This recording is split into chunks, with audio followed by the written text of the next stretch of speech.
Okay, welcome back. The last time I was up doing a video like this, and power holding, uh, PHED, stroke, and kind of broke that video up, and I couldn't get on to finish it. But now I'm back again to continue those scriptures I was reading for you moments ago, and then I hope that you'll find sense in them.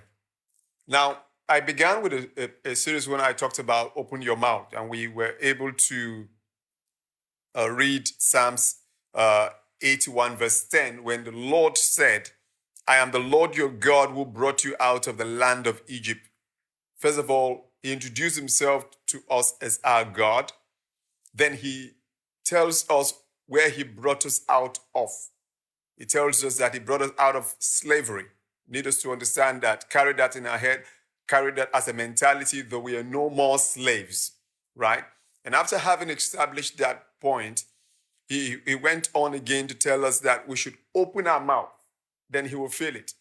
Now, linking all that together, God tells you, listen, if you want to live above slavery, you must learn to open your mouth. Be a people that can speak. Be a people that can talk. Be a people that can dialogue. Be a people that can have a conversation. Be a people that can express, right, yourself. Get to that video and you probably would get a little more from that video. I just did a little bit of review right there, just in case you don't have it. It's on my timeline.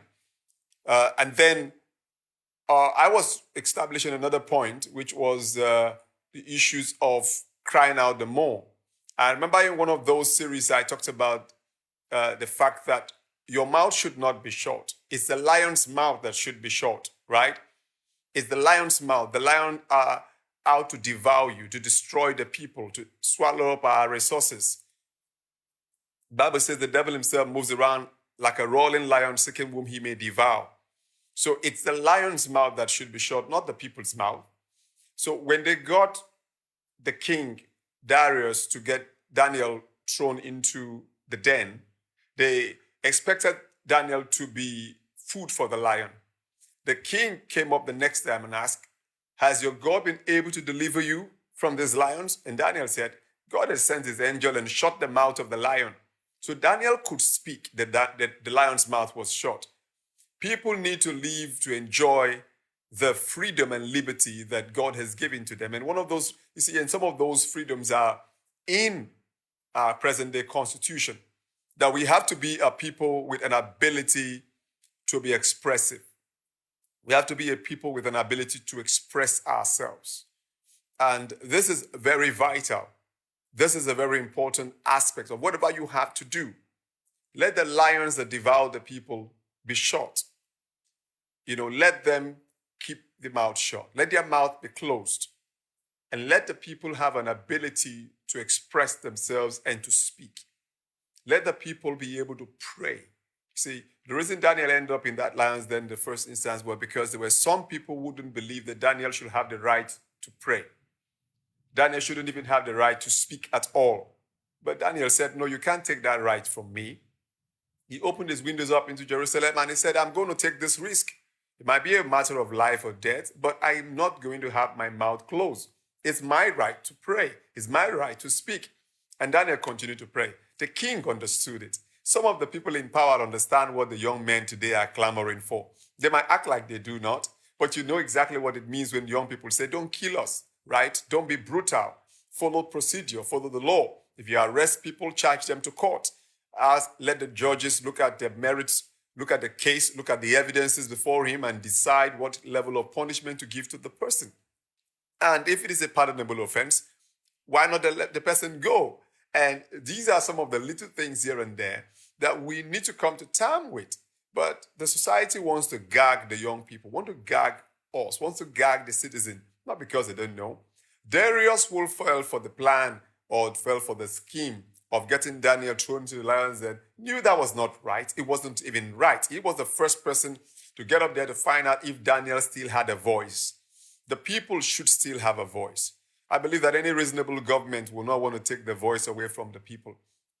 Thus far, thus far, right, everything has been going up pretty well, apart from the last minute news of talks and people infiltrating the whole protest.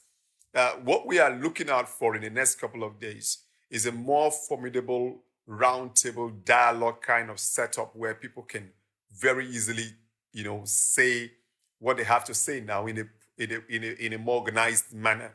Right now, almost everything that people have to say are expressed in placards, right? And you could read them on social media. And when you gather all of these together, you will understand the heartbeat of the people, right? And all. And then you can figure out what it is the people have in mind and what they are actually trying to say. Now, the scripture I was to read before, that power outage from the previous video, you probably will see that blackout part right there. And it's a live video, so I'm going to let that be. I'm going to read Mark. Like I said, there are two scriptures. Mark has a writing on this. Matthew has. Matthew speaks about two blind men. Mark actually speaks about one we know quite well, Bartimaeus, the son of Timaeus, Mr. Timaeus. Now, this man was born blind. Everybody knew that he was blind. Mark chapter 10, verse 46 to 52. So I'm going to get on with this pretty fast before PhD strikes again. Now, reading from verse 56 to verse 46 rather to verse 52. 46 to 52. Those are the number of the verses that I'm going to read for us. Mark chapter 10. And so we'll be blending them with the other scriptures that we have actually looked at. All I'm trying to say here is that the people ought to have a voice, and it is not out of place for the people to have a voice, right? We should be able to accept that reality that the people should have a voice and allow people to be expressive. And in the content of that expression, you will know, even as a leader, the direction that you will take. Should Daniel remain in the lion's den and be meat for the lion, or should he be free? When you allow people to have a voice, those questions will be very easily answered. Don't try to gag the people, right? Try to see how you can lead the people into that table where you can all talk. And one of the beautiful things that I would say later on, maybe I just say it right away before I go on to reading the scripture, is how the king Darius, was humble enough to come out, leave his throne, to come have that dialogue with Daniel. You see, it's one thing for you to sit on the throne and say, I want to be the big boy, right? I want to be the big boy. And send messages, talk to Daniel, figure if Daniel is okay. No, the king came down from his high throne. He came down and dialogued with Daniel. This is what is really missing in some of our African leadership and our African democracy. How to engage, the diplomacy of how to engage is really missing. We have this, I'm the president, I'm the vice, I'm the governor kind of mentality that any kind of time the people demand for certain things, it's like, oh, they are daring you. It's like they are not afraid of you, right? In terms of African leadership, we expect this, you've got to fear me kind of thing. I'm the governor now, I'm the president now, I'm the local government chairman now, I'm the councillor now, and all of these big political offices, forgetting that those mandates are mandates that are handed over to you by the people. That's the truth. That's why you can vouch for their votes every single time. And this king wasn't even voted in an election. It wasn't even a democracy, but he brought himself down to go figure out how Daniel was doing in a den. Your people complain that, listen, these lions have been killing us. These lions have been devouring us. These lions are dangerous. These lions are doing this to us and all that. And the people are still with the lion. It's about time you step down to have a simple dialogue with the people. Get down and have a chat. You might be saying, they say there are no leaders. You can create leadership. Then you step in front and be the leader of the entire process. That's why there is a vacuum to fill.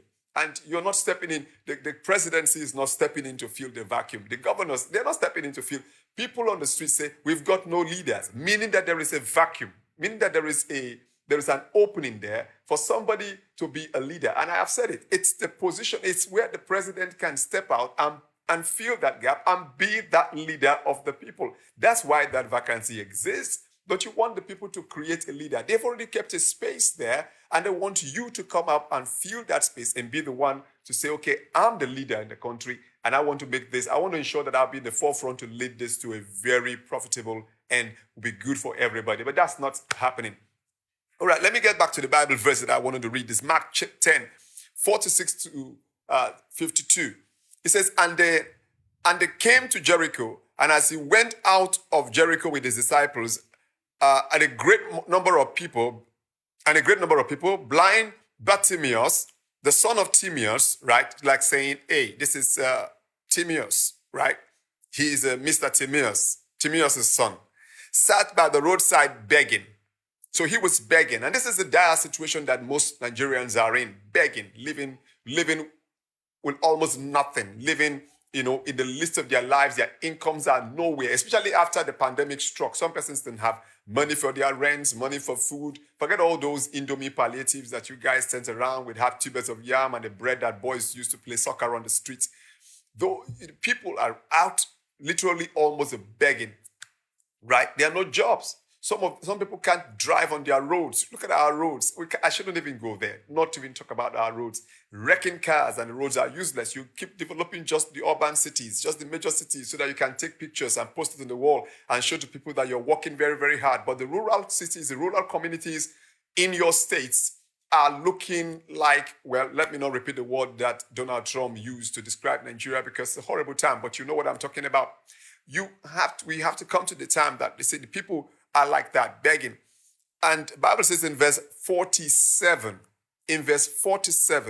and when he heard that it was Jesus of Nazareth, he began to cry out. You see that? The moment he heard there is hope, he saw that there was a glimmer of hope. Jesus Christ of Nazareth is around and is in town. He began to cry out and say, Jesus, you son of David, have mercy on me. Now, you see, the whole NSAS clamor that people are thinking is people daring the government, people daring the people in power, people daring leaders. These are more of people who are telling the police, have mercy on us. Don't kill people like we have been saying. We've seen countless numbers of videos and photographs of people being gunned down. It's a call for mercy. People are saying this is just not how it should be done. There is a legal process. Yes, you can arrest people. That's what we're saying. Why giving all these rifles to officers to go into civil matters? Why all the guns? Why all that? I thought maybe perhaps these guns are supposed to be released when the tactical team are actually going after, say, maybe robbers or kidnappers. And I mean, people with weapons, right? So you know that there's a gun battle. Not when you probably, a landlord calls that the tenant has not paid him rent. Then you come with rifles to pick up the tenant. A young man comes around and says that somebody is owing him money. You go with a rifle to help collect debt. You escorting expatriates across the road and the traffic, it's tight and you want to help clear the traffic. You lift your rifle, you have your rifle at arm while you're clearing traffic. Literally everything. Our officers have rifles in their hands. Everything. And that's why they're trigger happy. Who carries a rifle every day that wouldn't want to try it out? And unfortunately, some of these guys begin to use the citizens, as shooting range, shooting targets, right? And all that. There should be some way. Think about it. We've seen the police in the United States, in the UK, and yet people still complain that their police are not doing enough. Yet these police are walking around with batons and teasers and tear gases, maybe perhaps those kind of little things, and maybe a handgun, if they ever have to carry a gun, a handgun. And we're saying, listen, it's a call for mercy, right? Just have mercy on that man that can't feed his child. So many persons can't even pay fees for their children right now. Have mercy on them. It's a big mess going on right here. Let's not act like because you're living in big mansions, you're living in big houses, you're driving big cars, you've got the support of the police, they are your guards, they are security personnel, the rest. You can't feel the brutality, you can't feel the havoc, the pain that the guys in the street are going through. And this is the reason why the people are now saying enough, because you don't seem to be relating to them with their pains at all. So now, Jesus Christ is not even responsible for this man's problem, but this man knows that all the people he has had around him really haven't had much mercy on him. In fact, you could see from the story exactly how they treated him, even when he was calling out to Jesus Christ, when he saw there was a glimmer of hope. He said there, have mercy on me. Verse 48, and many, do you see that? Many, not just one or two persons, many people, many charged him that he should hold his peace. They're like, shut up. Don't talk. He's saying, have mercy on me, on my situation. Many, not just a few, not a handful. Like you shouldn't even say it. You shouldn't talk. You shouldn't protest. You shouldn't demand not to be killed. Oh, your needs have been met. They have done what you are asking for. They've done this and the rest. But you see, many charged him that he should hold his peace. But he cried out the more, a great deal. He cried out the more. Now, some persons have been asking me, what's the essence of the protests? The needs have been met. These needs were met in 2017. People didn't see any difference. It was met in 2018. People didn't see any difference. It was met in 2019. It's all of that are there. Or should I start putting out images and screenshots right on the screen for you to see? You could Google them out. You could search them out on your Facebook channel. And again, in 2019, even the president did say he was reviewing a report before him as concerning these SARS issues. Now, a lot of us know that SARS as a tactical team is useful, especially when it has to do with having conflict with the bad guys who come to us with guns. We don't have guns. The nation doesn't allow us to have guns. We can't bear arms, but there are people who have arms on the streets.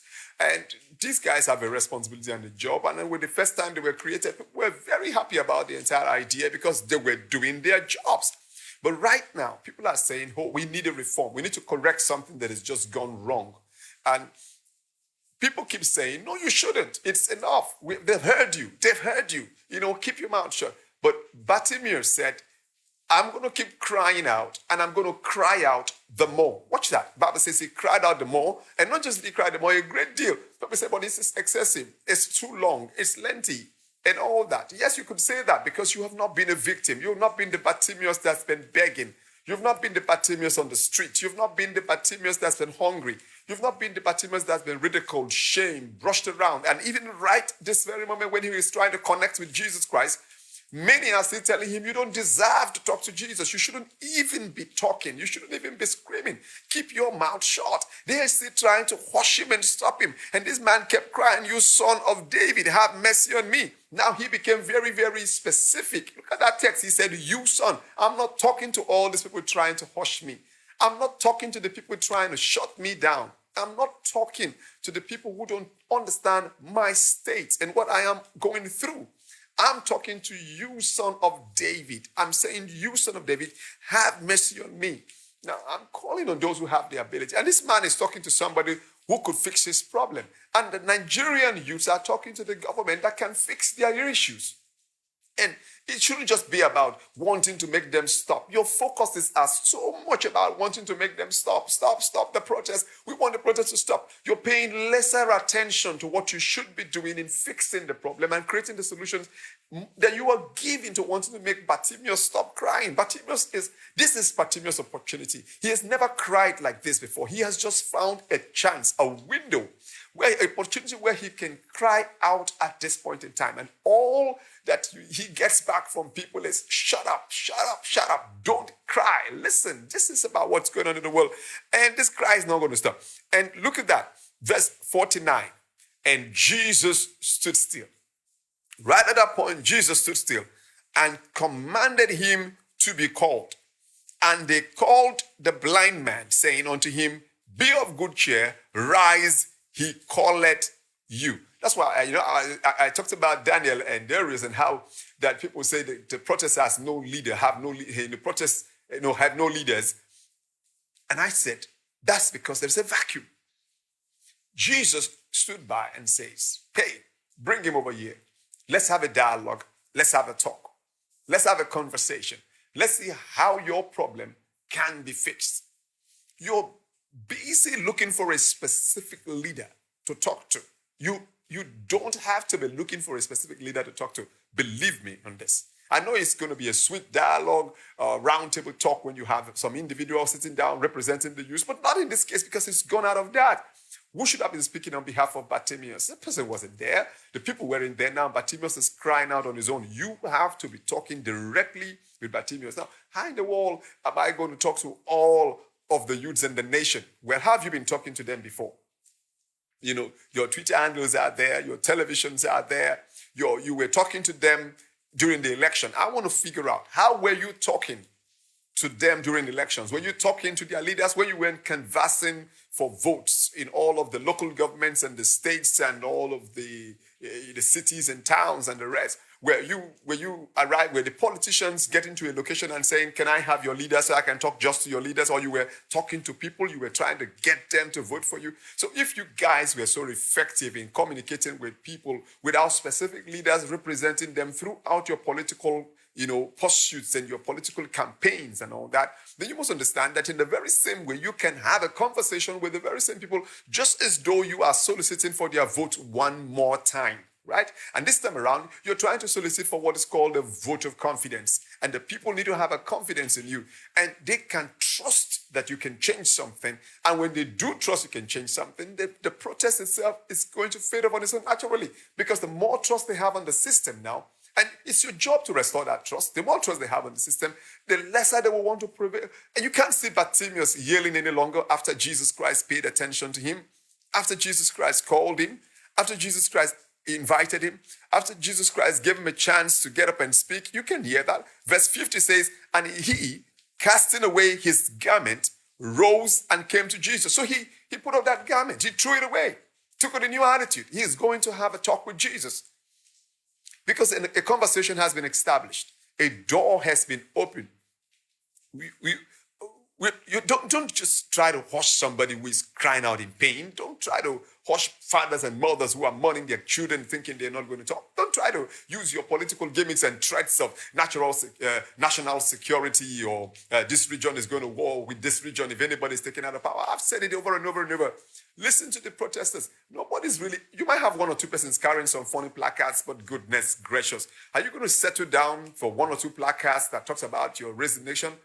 Or because there are placards that are even talking about sex. There are placards I saw talking about people having deodorants before they kill people with body odor. There are placards that are talking about dogs and dogs that protest with them and security. And there are placards that have so many messages on them. Are you going to talk about all of those placards? Those are not the point. Those are not the things you focus on, right? You look at the point here that this is not about a regime change. And don't make ending the protest the number one priority. Make talking to the people the priority. All those protesters there are all out there waiting for a conversation, not waiting for a rival protest to be set up against them or waiting for talks to be dispatched to dispel them. You're getting it all wrong if that's what you think is the solution. You have to think about this. There's a void that is to be filled up, and you will have to step up to fill that void because the protesters want to have a conversation. And that's why they are on the streets. And that's why blind Bartimaeus is yelling. And that's why Bartimaeus is calling. That's why Bartimaeus is lifting up his voice and saying, do something about my condition. Do something about my state. And Jesus Christ came down to his level, stooped to him and said, call him. And they said, hold your peace. He's calling you. And that's where he cast out the garment and he went forth to meet Jesus. And Jesus answered and said unto him, what will you that I should do unto you? The blind man said unto him, Lord, that I may receive my sight. Isn't that funny? Somebody comes to Jesus Christ, he's literally blind, and Jesus is asking him, I want you to spell out very clearly what you want me to do for you. That's the question. Like, some of you just assume you know what the youths need, right? And then you go around blabbing all the solutions that you're already giving out. As soon as the youths begin to converse, you are in a hurry to start implementing things and telling people we have met your needs and we have met your needs. You better accept. That's the language that's out there. That's the rhetorics that is out there. You're so quick, so fast to want to assume that you know what the people need. But if you do know what the people need, how come you've not been meeting all of these needs the past couple of years? How come? How come these things have continued unabated and now you're thinking about maybe pushing the armies into the street to make it worse? People are talking about brutality. You can't use brutality to end the campaign against brutality. Listen up here. You can't be discharging talks and maybe, listen, the government is even letting this linger. The government is letting this linger because all the people want is to have a conversation. And you don't tell me you can't have a conversation until they give you somebody to talk to. You weren't given somebody to talk to during political campaigns. Yet you were able to talk to Nigerians and they got to the polling stations. They went in there to cast their ballots and to vote for you, right? That is, we all believe that there was legitimate elections. They went out to vote.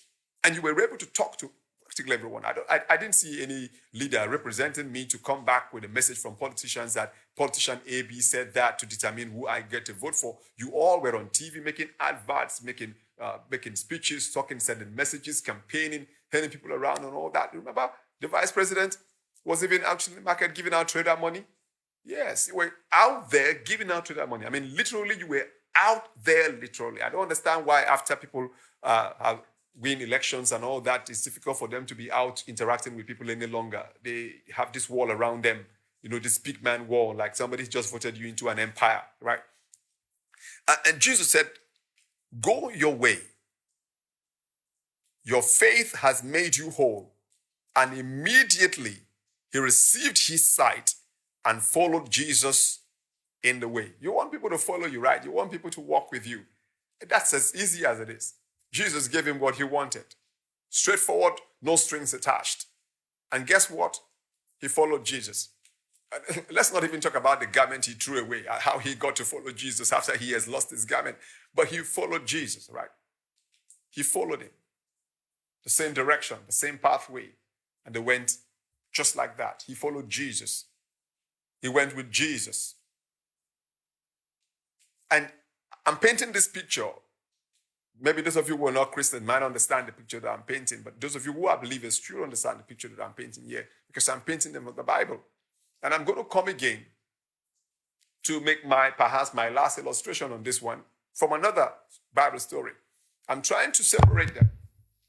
Sorry about that sound. I'm trying to separate them so that it will be easier for you to grasp, right? I've talked about opening your mouth. God says we should open our mouth. We need to be able to speak, allow people to speak. Stop trying to muzzle the people, right? Let people speak. I've talked about Daniel. And in talking about Daniel, I've actually expressed the fact that the king came out to ensure Daniel was still able to have a voice. And the lions that were against Daniel, put in there to devour him, eat him up, swallow him up, torture him, those lions, God shut their mouth up. The people should always have a voice, should always have their right to speak and express themselves. And the kings should be able to have a time, an ability to come down and have a dialogue at the levels of the people. So I talked about that. And again, I've wrapped up with this particular series, this one right now, which I've talked about, blind Bartimaeus and his encounter with Jesus, and how that Jesus let him speak, irrespective of how many people were there trying to stop him from expressing himself. This is expression. Let people speak. Don't let it go violent. Moderate it. Come out there. The earlier you step out and start having a talk, the earlier you're going to wrap this whole thing up. If you sit back and try to wait to have a leader you can talk to before you take the right decision, you probably wouldn't find one. Because in this case, Bartimaeus is screaming on his own. He's not sending the high priest and the Levites to scream for him. Bartimaeus is screaming on his own. Bartimaeus wants a change. Bartimaeus wants a solution. Bartimaeus knows what he wants. None of those guys hanging around knew what Bartimaeus wanted. He knew what he wanted. And Jesus didn't ask them, what can I do for Bartimaeus? Tell me what Bartimaeus wants. Can you look at Bartimaeus and guess what we can do for Bartimaeus? No, Jesus didn't do any of that. Jesus went to Bartimaeus. He saw he was blind, but he needed him to be able to speak out. After all, you've been crying out all this while. You should be able to tell me what you want. What do you want me to do for you? Bartimaeus said, I want to be able to see. The youths of today want to be able to see a better future. They want to be able to see a better tomorrow. They want to be able to see a better destiny. Maybe perhaps we can leave that slang in this country about people stealing people's destiny for once and start seeing people enjoying destiny. If you guys do the right thing, I'm sure the whole destiny stealing thing is going to end. I want to see a future that's good for me, my children. I want to see a life that's worth living, just like you all live in your gold in big houses and your gold-plated houses. That's the same thing that every Nigerian wishes to have, a good life. You guys are protected by the police. Every Nigerian wants to be protected by the security agents also. You guys have got food to eat. Every Nigerian wants to have food to eat. So I want to see and hope that this message gets across to those who perhaps might find it valuable. I'm Stewart Godwin Johnson. I'm a pastor, also a commentator. I talk on social media. Perhaps some of you probably have seen my littered Facebook wall with all of those stuff. So I'm making this video just in case somebody's interested in listening, because it's not everything I can type out. So I'm just having this conversation Bible-based. So you can look at it and say, hey, is the scripture saying something to me here? Let's see if something could be different, quote unquote, depending on how you react. God bless you. God bless Nigeria. God bless the youths. God bless this generation. God bless the generations to come. And everything in which we do, I pray and I believe it works out together for our good. All things work together for good to them that love him and to them that be called according to his purpose. And Stewart Godwin Johnson one more time, Senior Pastor of In His Name Bible Church, HNBC. God bless you.